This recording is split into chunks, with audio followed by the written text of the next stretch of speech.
Bismillahirrahmanirrahim. Assalamualaikum warahmatullahi wabarakatuh.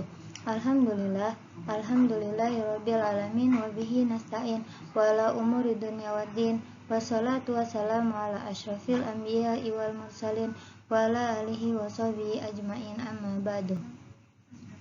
Yang terhormat Bapak Dr. M. Nur Wahidin, MA MC, selaku dosen pembimbing kami dan teman-teman yang saya banggakan. Yaitu pengertian budaya. Menurut KBBI, budaya didefinisikan sebagai pikiran, akal budi, adat istiadat, atau sesuatu yang sudah menjadi kebiasaan dan sukar diubah. Sedangkan kebudayaan dapat diartikan sebagai hasil kegiatan dan penciptaan batin atau akal budi manusia seperti kepercayaan, kesenian, dan adat istiadat. Keseluruhan pengetahuan manusia sebagai makhluk sosial yang digunakan untuk memahami lingkungan serta pengalamannya dan yang menjadi pedoman tingkah lakunya. Dan menurut Koncaraningrat, kebudayaan terdiri dari dua komponen pokok, yaitu komponen isi dan komponen wujud. Komponen isi terdiri dari 7 unsur universal, yaitu bahasa, sistem teknologi, sistem ekonomi, organisasi sosial, ilmu pengetahuan, agama, dan kesenian. Ketujuh unsur ini saling berkolaborasi dalam penyusunan terbentuknya komponen isi.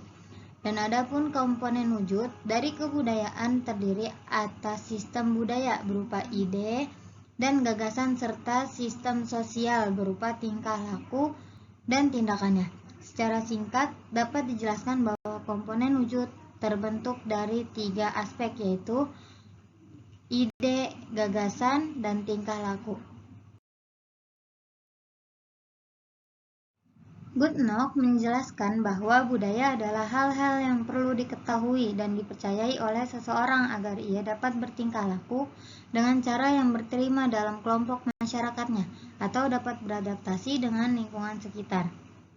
Horton menjelaskan bahwa budaya menentukan standar perilaku, karena budaya adalah sistem norma yang mengatur cara-cara merasa dan bertindak yang diketahui dan diikuti oleh anggota masyarakatnya. Budaya, menurut Ford dan Ball, adalah pengetahuan yang dimiliki oleh sekelompok masyarakat yang berkaitan dengan tingkah dan perilaku mereka. Budaya akan selalu berkaitan dengan cara hidup sekelompok masyarakat, termasuk cara anggota masyarakat budaya itu berkomunikasi atau bertutur. Yang kedua, fungsi-fungsi agama. Untuk memberikan makna tertinggi, the provision of ultimate meaning, yaitu sebagai usaha untuk menafsirkan hal yang tak diketahui dan mengontrol hal yang tak terkontrol, atau the attempt to interpret the unknown and to control the uncontrollable. Dan sebagai personifikasi dari pemikiran-pemikiran manusia atau personification of human ideals. Selanjutnya, integrasi dari kultur dan legitimasi dari sistem sosial atau integration of the culture and legitimation of the social system. Dan selanjutnya, proyeksi dari makna-makna kemanusiaan dan pola sosial kepada suatu entitas yang maha kuat, maha tinggi, atau projection of human meanings and social patterns onto a superior entity. Dan usaha untuk menangani masalah-masalah utama dalam kehidupan manusia di muka bumi, atau the effort to deal with ultimate problems of human existence. Dan juga ada fungsi undang-undang, yaitu agama menentukan mana tingkah laku yang salah dan mana yang benar. Yang salah akan dihukum masuk neraka dan yang benar akan diberi anugerah masuk surga. Agama telah menjadi undang-undang yang mengatur tingkah laku manusia. Sang Maha Kuasa selalu menjaga dan memerhatikan umatnya, mengadili mereka dalam satu mahkamah muktamad di akhirat, yang berdosa masuk penjara neraka dan yang benar masuk ke dalam taman surga. Kemudian selanjutnya, fungsi meringankan beban hidup, yaitu agama mengambil alih beban dalam membuat keputusan-keputusan penting dalam kehidupan dari diri individu manusia ke Sang Maha Kuasa. Apabila manusia menghadapi beban hidup yang berat, maka mereka akan menghadap dan berserah diri kepada Tuhan Yang Maha Esa. Kemudian juga ada fungsi psikologis, yaitu semua agama mempunyai sejumlah fungsi psikologi dan sosial penting. Agama mengurangi dan mengobati rasa khawatir dengan cara memberi penjelasan tentang hal-hal yang tidak diketahui dan membuat hal-hal itu dapat dipahami. Bila kita khawatir dan stres akan masa depan, tentang ujian, tentang pekerjaan, tentang apa saja, mari berserah diri kepada Yang Maha Kuasa. Dan juga fungsi tradisi lisan melalui ritual, bacaan-bacaan, dan mitologi. Agama berfungsi dalam meningkatkan pembelajaran tentang tradisi lisan, cerita tentang para rasul dan sahabat-sahabat Nabi, tentang raja yang adil, tentang orang-orang suci, tentang seorang perempuan yang tegar dengan imannya meski diancam bunuh oleh raja kafir, dan lain-lain. Dan juga fungsi memberi kenikmatan. Agama juga memberi rasa menyenangkan dengan cara mempercayai bahwa pertolongan Sang Maha Kuasa selalu akan tiba bila manusia berada dalam kesusahan dan bahaya. Dalam Quran Surat Ghafir ayat 60, yaitu berdoalah kepadaku maka akan aku kabulkan doamu. Dan juga fungsi menjaga solidaritas. Terakhir, agama memainkan satu peran penting dalam menjaga solidaritas sosial, persatuan umat dan gereja, saling tolong, saling kasih sesama manusia, apalagi sesama agama. Yang ketiga, agama dan perilaku budaya. Bagaimana perilaku orang beragama tidak lepas dari nilai-nilai budaya setempat, yaitu agama adalah simbol yang melambangkan nilai ketaatan kepada Tuhan. Kebudayaan juga mengandung nilai dan simbol supaya manusia bisa hidup di dalamnya. Agama memerlukan sistem simbol, dengan kata lain, agama memerlukan kebudayaan agama. Dan yang kedua, agama adalah sesuatu yang final, universal, abadi atau perennial, dan tidak mengenal perubahan atau absolut. Sedangkan kebudayaan bersifat partikular, relatif, dan temporer. Dan terakhir, agama tanpa kebudayaan memang dapat berkembang sebagai agama pribadi, tetapi tanpa kebudayaan agama sebagai kolektivitas tidak akan mendapat tempat.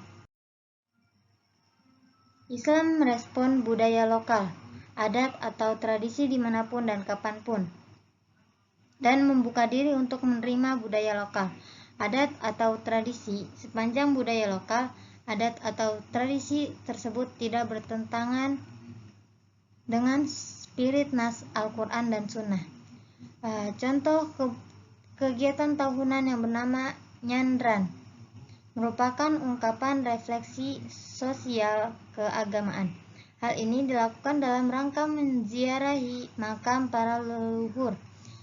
Ritus ini dipahami sebagai bentuk pelestarian warisan, tradisi, dan budaya para nenek moyang.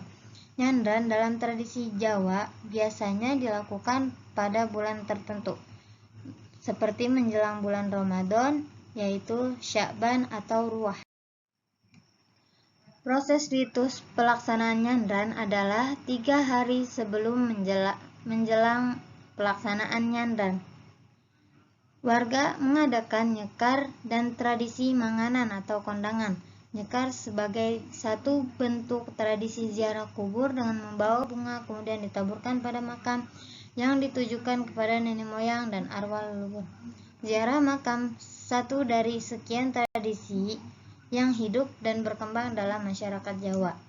Tradisi nyekar atau ziarah kubur ini ditujukan kepada pepunden masyarakat atau leluhur. Dalam melakukan ziarah kubur, masyarakat membawa sesaji atau ubarampe atau pelengkap. Setelah ritus ziarah kubur dilanjutkan dengan manganan atau kondangan di kompleks makam. Dampak tradisi nyandran dapat dirasakan oleh masyarakat sebagai wujud balas jasa atas pengorbanan leluhur. yang sudah mendidik, membiayai ketika anak-anak hingga menjadi orang yang sukses. Pelestarian tradisi nyandran merupakan wujud pelestarian budaya adiluhung, peninggalan nenek moyang. Terdapat sejumlah kearifan dalam prosesi tradisi nyandran yang sangat relevan dengan konteks kekinian. Lebih dari itu, nyandran menjelma menjadi ajang silaturahmi, wahana perekat sosial, sarana membangun jati diri bangsa, rasa kebangsaan dan nasionalisme.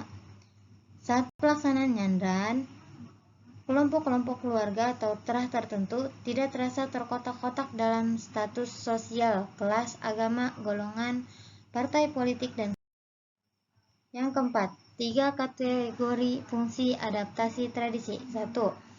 Kepercayaan tersebut memuaskan kebutuhan dasar, harapan, dan emosi.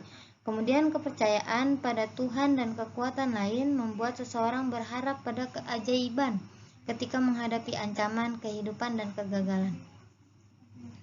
Kehidupan setelah mati membebaskan kecemasan terhadap prospek kematian seseorang dan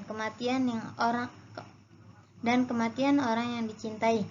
Kepercayaan terhadap keberuntungan akan membantu seseorang menghadapi resiko, kegagalan, dan keberhasilan. 2. Kepercayaan tersebut dan ritual yang dilakukan secara bersama meningkatkan kohesivitas kelompok pada level yang dalam.